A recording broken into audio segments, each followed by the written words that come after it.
Oh yeay, oh yeay, yeay yeay. Asik.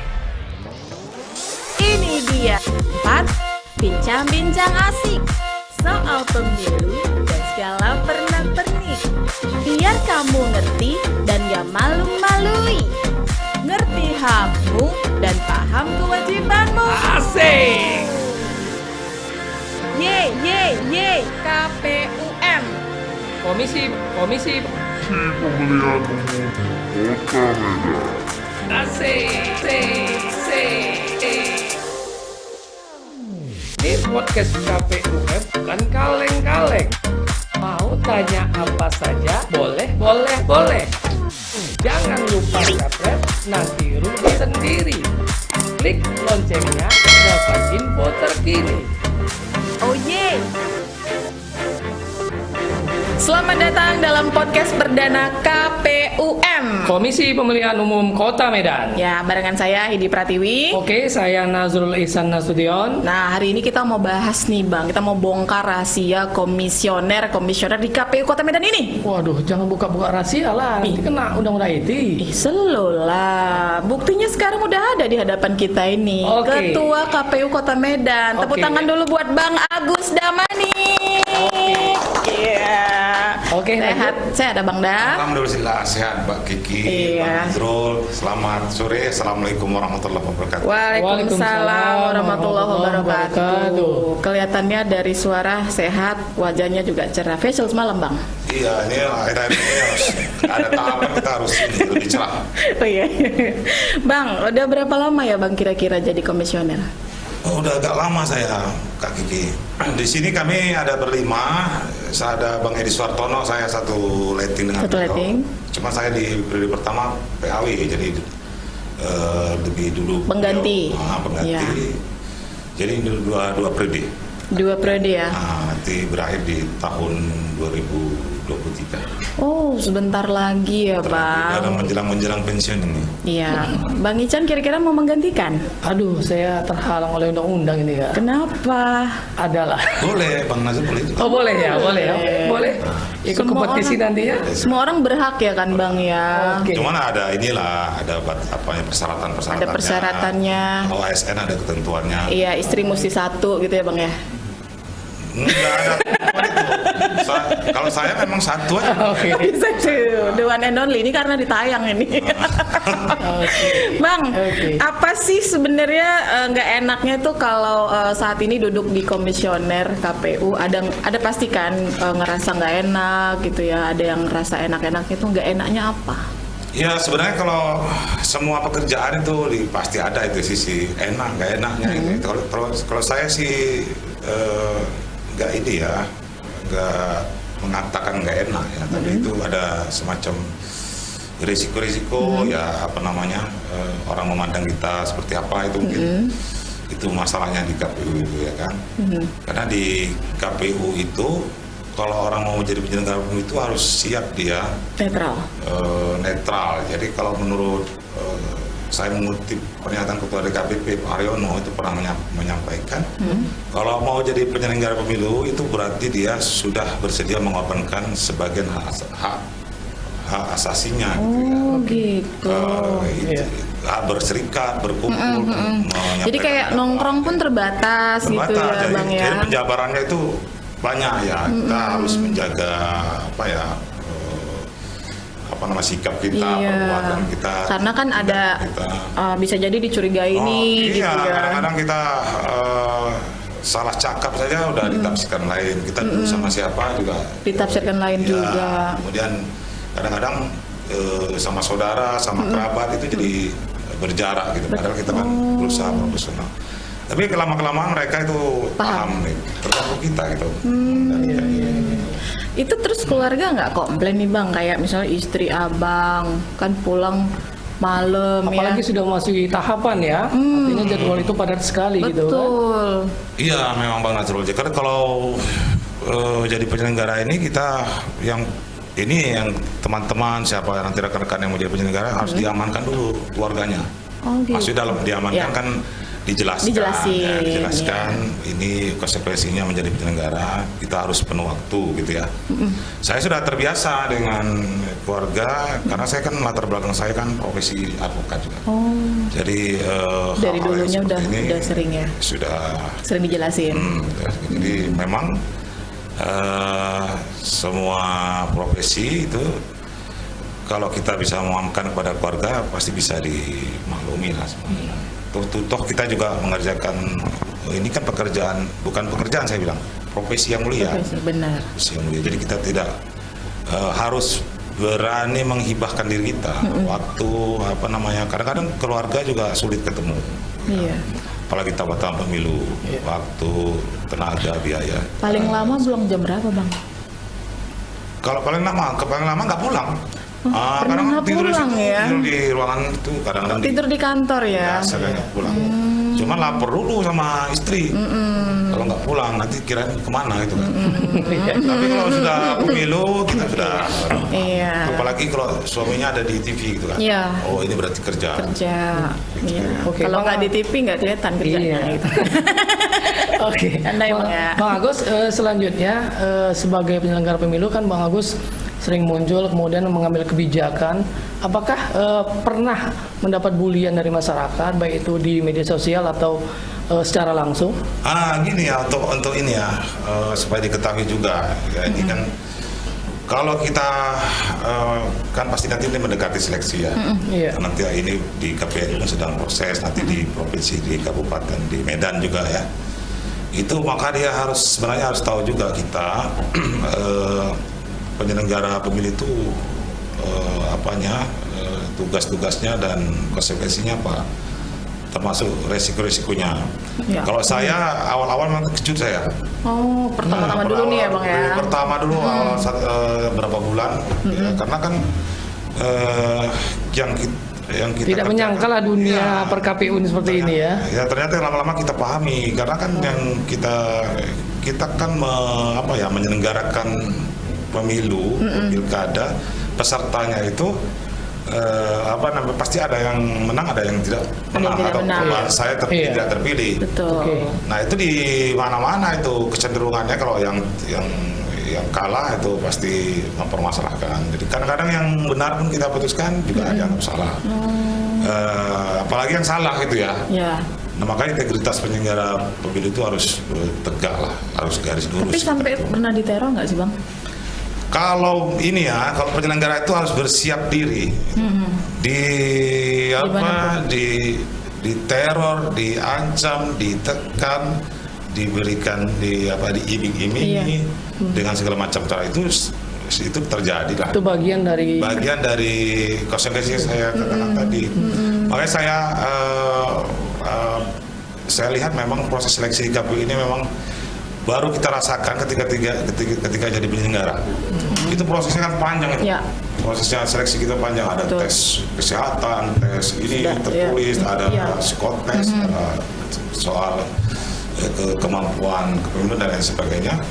Ternyata memang itu sangat bermanfaat bagi kita. Ketika dulu di KPU kita rasakan kita harus siap fisik dan mental. Kalau dimaki di demo itu kan Sudah biasa ya. kalau kita sedikit baper, kita sedikit lapor orang, ya kan, ya akhirnya itu aja kita urusin. Iya. Makanya kadang mental dan fisik itu harus kuat. Kadang-kadang di pekerjaan-pekerjaan kayak seperti kemarin ya, itu. Kadang-kadang tidur, setahu saya kurang lebih 3 minggu itu tidur nggak normal tuh. Paling hanya beberapa jam itu tidur ayam. Kenapa? Kita tidur ayam kan. Banyak pikiran tuh banyak kerjaan, Bang. Iya, bukan terbebani ya, merasa bertanggung jawab ini itu besok pekerjaannya apa, ada yang belum selesai karena tahapannya betul-betul padat sebagainya. Nah ini nanti di pemilu 2024 ini kan lebih kompleks lagi. Lebih kompleks lagi. Makanya nanti kesiapan fisik dan mental penyelenggara itu harus benar-benar lah, samping kemampuannya ya. yang Bang Agus rasakan tentang pembulian nyata pada saat penyelenggaraan itu apa sih? Ya kalau di medsos sudah tahu semua lah ya, kita dianggap Berpihak begitu. Berpihak. Berpandang ya, saya kira itu wajar saja lah ya kan, karena orang pasti ini ya, karena saya lihat juga Mas ini kan zamannya ini ya medsos ya. Iya. Iya. Media sosial itu kadang-kadang masyarakat tidak bisa memfilter dengan baik ya kan, langsung diterima bulat-bulat informasi padahal tidak, harusnya kan dikonfirmasi dulu gitu kan. paling tidak benar. Jadi akhirnya ya reaksi-reaksi respon Iya. itu ya kan. Kemudian kita ya saya berikan contoh lah kemarin kita di pemilu ya kita diisukan ini hoax ini itu kalau kita klarifikasi itu kan kita mencoblos surat suara pasangan calon Iya. tertentu gitu. Iya. Padahal tidak ada. Jadi karena imbasnya biasnya sudah meluas, padahal itu tidak kita lakukan. Akhirnya kita paksa kita laporkan ke pihak berwajib supaya ada proses penegakan hukum. iya. Padahal saya paling tidak suka buat laporan itu. Tapi kalau dampaknya seperti itu, makanya itu ya harus kita tempuh karena itu kelembagaan juga. Ya, Berarti makanya emang saya- lebih iya. sering melaporkan ya? Enggak lah itu. Atau pernah Itu ya. dilaporkan juga enggak? Alhamdulillah sampai sekarang nggak ada ya sampai hari ini kita saya dan teman-teman tidak ada dilaporkan termasuk di Dewan Kehormatan ya, alhamdulillah ya mudah-mudahan seterusnya lah. Gitu.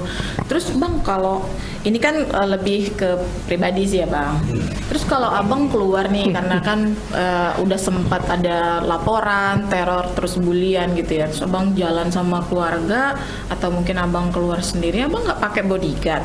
Enggak lah apa ini gini Nggak kuncinya pakai. Oh seperti kirain gini. pakai biar kita Iya. daftar gitu loh. Enggak. Atau memang ada fasilitas dari Kalau di- negara gitu gitu. kan? Kalau di SOP kita ada Ada ya? pengawalan dari pihak kepolisian. Berapa orang biasanya Bang? Kemarin saya dua kemarin. Dua orang. Tapi nggak ada apa-apa. Jadi saya kira kalau sepanjang kita menjalankan peraturan Dengan perundang-undangan, adil, iya. Dan regulasi yang berlaku ya tidak Pak. ada kepentingan ya kita ya Aman-aman berjalan ya. lurus. Saya kira nggak perlu ada yang ditakutkan. Bismillah aja, Bismillah mulai jalan. Oke. Gitu ya kan. Ya. Oke. Oke, itu mungkin panggilan ya. Iya ini lah kan terasa. Oh, iya. Emang Saking gitu. sibuknya Bang Iya. sekarang ini. Sorry. Bang Ican Mungkin- kasihan ya nggak ada yang nelfon. Nggak ada kita biasa sendiri terus. Iya. Curhat. Iya. Bang, kira-kira kapan ya mulai tahapan pemilu serentak tahun 2024 ini? Oh iya. Jadi kemarin ya di tanggal ini ya tanggal berapa kemarin? Tanggal Untuk penentuan hari dan tanggal ya Bang? iya. Jadi Februari Itu di pemilu atau di tanggal- pemilihan? Tanggal 14 Februari itu untuk jadwal pemilu. Kemudian tanggal 7 November itu Pilkada 2024 ya. Oke, Itu oke. hasil rapat dengar pendapat rapat kerja KPU, Bawaslu, DKPP, DPR dan pemerintah ya. Oke. Di tanggal 20 kemarin. Tanggal 20. Oke. Tapi berarti tahapan untuk pemilu lebih dahulu daripada tahapan Ya, pemilihan. jadi pemilu dulu. Tapi ini tahun yang sama, tahun 2024 juga. Ya. Oke. Cuman hari pemungutan suaranya berbeda. Berbeda. Oh, Jadi gitu. di Februari untuk pemilunya, di November untuk pilkadanya. Oke. Nah, tapi kan itu nanti ada irisan juga itu. Iya. Jadi pekerjaan penyelenggaraan pemilu itu akan cukup inilah ya tinggi, Kompleks, iya. ya, kompleks tinggi karena kita mengerjakan 1 tahun dengan 2 event penyelenggaraan pemilu. Nah inilah yang sekarang sedang disiapkan ya kerangka Kerangka kebijakannya, kerjanya, peraturan ini KPU RI sedang mendalami, menyusun. Ini masih bentuk draft semuanya. Oke, Ya, oke. Oke. Draft jadwal program tahapan itu. Oke. Nanti akan diturunkan ke daerah. Oke. Oke. Bang, selanjutnya kira-kira apa langkah-langkah KPU dalam waktu dekat ini menghadapi pemilu serentak tahun 2024? Jadi Bang Azrul kan tentu sekarang ini kan aspek regulasi teknis itu kan salah satu adalah merupakan satu kewenangan yang atribusi kewenangan yang dimiliki KPU pusat ya. Oke. Jadi dia yang kemudian diberikan kewenangan undang-undang pemilu untuk menyusun, merancang, menyusun dan menerbitkan peraturan KPU. Oke. Dan keputusan KPU itulah nanti menjadi kerangka kebijakan KPU yang nanti akan dilaksanakan di daerah. Nah ini sedang berlangsung, ini sedang pikirkan ya pimpinan kita. Sembari itu kan sedang berjalan juga proses seleksi. Jadi semua berjalan. Dan KPU Kota Medan tentu nanti akan melaksanakan apa yang sudah diputuskan oleh pimpinan pusat. KPU pusat. Nah, termasuk nanti KPU provinsi akan melakukan koordinasi pengendalian pada kita kabupaten kota. Yang Medani ya. Jadi itu kerangka regulasinya. Dan kita sebenarnya di sekarang ini sudah sedang menyiapkan RAB,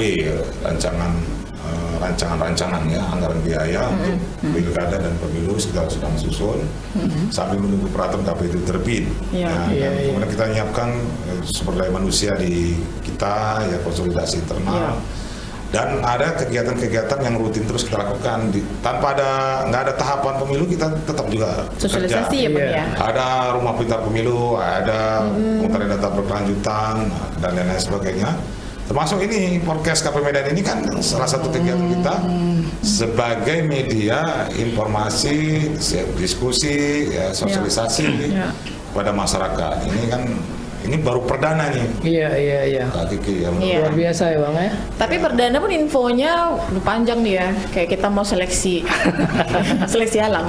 Ya, itulah makanya ini keterbatasan dengan segala keterbatasan ya kita ya sederhana dulu lah ya kan. Ya, tapi kalau kita melihat ruangannya cukup eksklusif lah ya. Ya sebenarnya ini nanti. Maksudnya apa nih Bang Ican nih? Aduh, ya Mengukur apanya nih? Mengukur wallpaper, tebelnya, harganya, bagaimana? Jadi kalau pemirsa lihat ya ini apa adanya, nanti kita mudah-mudahan bisa lebih tinggi lagi gedungnya Bang gitu Bang. ada yang bisa lebih paten.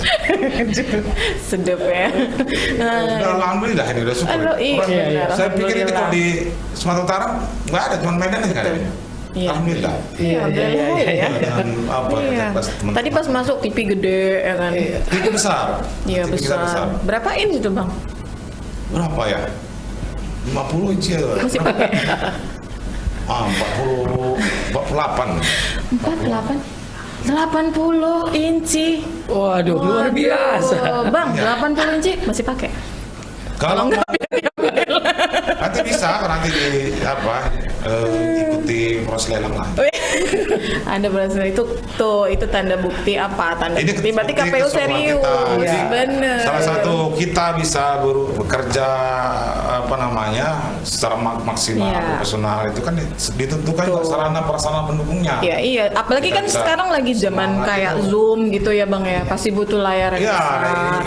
Monitornya besar, kemudian Ya mungkin salah satunya untuk Zoom ya Bang ya, dalam rapat-rapat daring ya. Tapi ya nggak ditentukan TV ya. Iya. Karena kadang-kadang ada juga yang TV-nya besar, orang nonton TV aja kan. Kalau kita kan enggak. Ini orangnya yang besar. Memang difungsikan untuk Alhamdulillah ya. kerja KPU ya Bang ya. Ya mudah-mudahan lah nanti ini bisa berkembang lagi. Iya.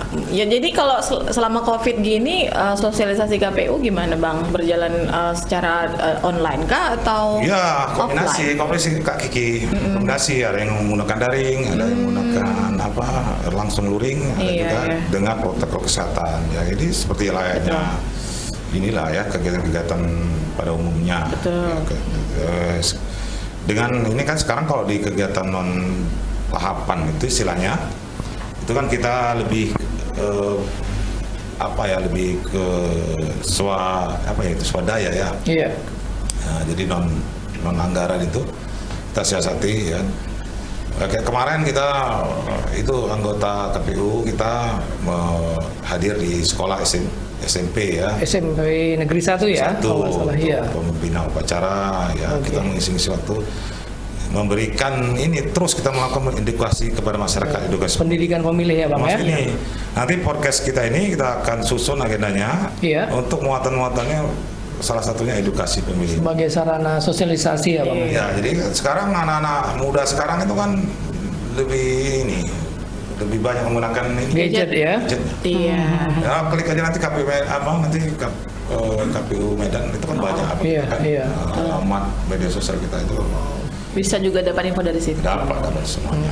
Jadi kalau diambil cerita Bang Agus tadi ya Bang ya, Iya. dari kayak nggak pulang-pulang gitu kan, bisa tidur di kantor. Itu waktu sama keluarga untuk anak kayak gimana Bang? Anak udah lihat besar apa enggak gitu? Alhamdulillah. Artinya membagi waktu antara pekerjaan dengan Pada nggak keluarga nanya, lah, Bang. papa mana, ayah mana Iya. gitu. Oh ya udah paham mereka. Paham ya. Kalau waktu sesibuk-sibuknya kita lah pasti ada waktu. Itu kan keluarga itu penting juga itu. Jangan Betul. sibuk kali kita mengurus gitu sesuatu. Iya. keluarga terlupakan ya Bang? Penasaran juga. Pulang kita ke rumah nggak ada. Jangan. Jadi kita Aduh. bersiasati waktu Iya. tanpa mengabaikan Keluarga. enggak mengabaikan pekerjaan. Oh, kepekerjaan. Atau profesi kita ini. Betul. Tugas kita ini. Tapi kita harus mengutamakan kepentingan umum. Iya. Ini yang kita kerjakan Untuk masyarakat. Masyarakat. Iya. Berarti ada porsi masing-masing saya lah ya. bersyukur juga di kampung ini. Iya. Dulu kalau ayah saya bilang jadilah orang yang bermanfaat bagi orang lain katanya kan. Itu cita-citanya saya diapain di doktrin seperti itu. Ya, secara tidak sadar di KPU ini kita bukan hanya untuk orang lain terkutip saat perorangan, tapi banyak orang. Banyak orang. Tinggal jalan Betul. jalan yang yang sesuai dengan ketentuan, ya, amal ibadah semua nanti. Makanya kalau kita belok itu jadi masalah. Iya. Inilah kesempatan. Jadi semua orang tidak semua orang punya kesempatan Seperti ini. Iya. Betul. Kita gunakanlah ya kan kesempatan yang baik. Penasaran juga ya, kayak Bang Agus gini liburannya kemana ya? Luar negeri apa? Enggak, keluar negeri Pulau. enggak cukup ongkosnya. Ya, di sini aja. Gitu Bang, Abang sembunyi, nggak usah malu-malu lah. Kayak Bang Ican ini, luar negeri kok dia Bang. Minta ampun lah Bang. Oh, host kok. Mau juga, cuman nanti lah nabung-nabung. Nabung-nabung dulu. Tapi COVID ini bisa. Nggak bisa Bang, Kita tunggu dulu. nggak bisa. Sekarang Selesai. masih banyak ya negara-negara yang Iya. mengunci diri Berdoalah kita dulu. Iya. supaya COVID ini selesai. Selesai. Kan ada lagi katanya ya. Betul. Baru. Omikron ya. Itu mempengaruhi Bang Nazrul Kaki itu Apa proses tuh? penyelenggaraan pemilu kita nanti. Betul. Oh iya. Apa lebih besar pengaruhnya Bang? Level COVID itu bagaimana penyelenggaraan virus COVID itu? Sikapnya. Karena kita harus menyiapkan itu protokol kesehatannya, ya kan, harus menjaga keselamatan Pemilih ya? pemilih, Pemilih. masyarakat, semuanya. Jadi ya, kalau kita COVID-nya selesai, ya, kita pun bersyukur. Iya. Penyelenggaraan pemilu jadi lancar juga. Betul. Iya, iya. Jadi pun pemilih tidak khawatir untuk datang ke TPS ya Bang? Iya, itu makanya walaupun kemarin sebenarnya ini ya yang dikhawatirkan orang kan nggak terbukti Iya, iya. secara ketat. Tapi bagaimana kita menerapkan protokol ya kan? Bagaimanapun itu kita tentu sangat berharap kita menyelenggarakan bisa dalam keadaan normal ya kan? Sehingga semua bisa tenang kan? Iya, iya. Bang Agus sudah pernah juga terindikasi atau kena COVID lah gitu. Alhamdulillah belum pernah. Cuman kalau Mau kita kenakan Bang. demam-demam, Oh, tidak pernah. kalau demam-demam, Belum ya. iya. Demam pernah Kalau ya. demam-demam ya. Iya, tapi kan dengan masa sulit kayak kita kerja di sini gitu kan, keluarga tiba-tiba Mungkin pulang ya, demam. Gitu. semangat saya Worry nggak sih? semangat saya dan teman-teman ini ya mungkin mudah-mudahan ya sehingga mungkin menjauh ya. Atau ada vitamin khusus Bang untuk mengatasinya? Wih. Di sini ada. Masuk iklan obat. Enggak, di sini ada itunya itu vitamin. Oh memang Oh, di sini ada. dianggarkan ya, Bang? Ada, Kan anggaran. kayak bergadang juga ada ya Bang ya. Ada. Asupan-asupan. Kita pun di luar pun ini juga kan kita harus olahraga gitu kan. Iya. Iya. Jaga stamina cukup Iya. ya kan. Di sini ada Bang ruang olahraganya? Makanan bergizi gitu kan. Kalau di sini nggak ada. Nggak ada. Dulu ada di sini, cuman udah kita jadikan tempat rapat. Olahraga nanti kita ini ada futsal, ada nanti di luar kita. Luar ya. Untuk mendukung program pemerintah tentang vaksin ini, apakah seluruh staf ataupun karyawan yang ada di KPU Kota Medan sudah divaksin Bang? Seluruhnya alhamdulillah ya sudah ya. Sudah Karena ya. itu Ada ya. kita kan harus menjaga diri juga ya. Betul. Menjaga diri kesehatan dari aspek kesehatan kita. Betul. Kita harus sehat tuh. Bekerja itu harus sehat. Dan kita kan salah satu lembaga yang menjalankan urusan-urusan tata kelola pemerintahan juga. Kebijakan-kebijakan pemerintah juga harus kita Wajib jalankan. ikutin ya. Jadi kan kita udah mau masuk vaksin 3 nih Bang. Iya. Nah, Booster ya. kalau ini semua vaksin 1-2 sudah Sudah ya. Udah semua ya. ini mulai masuk lagi nanti ya. Oke. Kita ini lagi. Ya kan kita bisa lihat ya dari kehidupan waktu kerja Bang Agus saja betapa KPU ini serius banget loh. Iya. Ya, Iya. kinerjanya gitu. Gitulah. Iya kan mengabdi juga ke masyarakat umum, menggelar pemilihan secara adil, jujur, amanah gitu. Itu nggak gampang loh. Iya betul. Iya. Tapi menurut masyarakat kayaknya kerja KPU nggak ada selain pemilihan gitu ya Bang. Iya. Padahal banyak ya. Setiap hari sebelum-sebelumnya. ada saja ya Bang. Ya mungkin sebagian lah ya, kan kita bisa generalisasi gitu ya. Iya. Ya kita yang penting bekerja, kita kan bekerja apa adanya ya, menyampaikan kepada masyarakat bahwa ini kita sedang melakukan kegiatan. Saya pikir saya maklumi juga itu. Ya, kan ini kan yang kita kerjakan soal politik. Itu Iya, iya. Ya, kan, dinamika politik ini kan berkembang di dalam masyarakat. Iya. Orang punya persepsi, Iya. si Fulan beda itu kan Iya. pikirannya masing-masing. Iya. Cuman yang tetap kami sarankan jangan ini menyebarkan berita fitnah, hoax yang Betul. berdampak luas. Betul. Karena kalau lembaga KPU nanti akhirnya tidak dipercaya itu kan repot juga. Betul. Iya, Kita iya. sebagai penyelenggara. Oke. Ya mudah-mudahan kita bisa cerdas. Saya yakin kalau orang Medan ini cerdas. Cerdas. Yang kemarin pelakunya bukan orang Medan. Oh, orang luar. Ya, itulah namanya Ya. proses pemilu ya. Iya. Ya, jadi kita udah tahu nih ya dari kehidupan Bang Agus sebagai komisioner itu memang nggak mudah, harus bisa kuat mental ya kan, kemudian amanah, jujur, terus juga nggak boleh berpihak sama siapapun, harus independen kan Iya, gitu ya. Itu wajib. Nah, jadi nih teman-teman, gimana caranya biar bisa dapat informasi tentang Komisi Pemilihan Umum Kota Medan, bagaimana jadi ketuanya, bagaimana Iya. tahapan seleksi, harus lihat ini ya. Iya. Harus tekan lonceng di sini, lonceng. Oke, dan kemudian jangan lupa subscribe. Nah, nanti kita bakal ada podcast live KPUM Selanjutnya podcast. ya. Iya, selanjutnya. Oke. Itu nanti kita hadir setiap Senin jam 4 sore. Oke. Gitu. Bang Agus, makasih banyak Oke, terima udah kasih. ngobrol di podcast Iya, KPUM. makasih, Bang Alhamdulillah. Agus. Alhamdulillah. Iya. Nanti banyak nanti kegiatan-kegiatan kita lagi. Pasti kan? kita akan lanjutkan lagi. Mudah-mudahan sehat-sehat selalu Iya, gitu ya. betul. Dan sehat semua buat kita. down the side,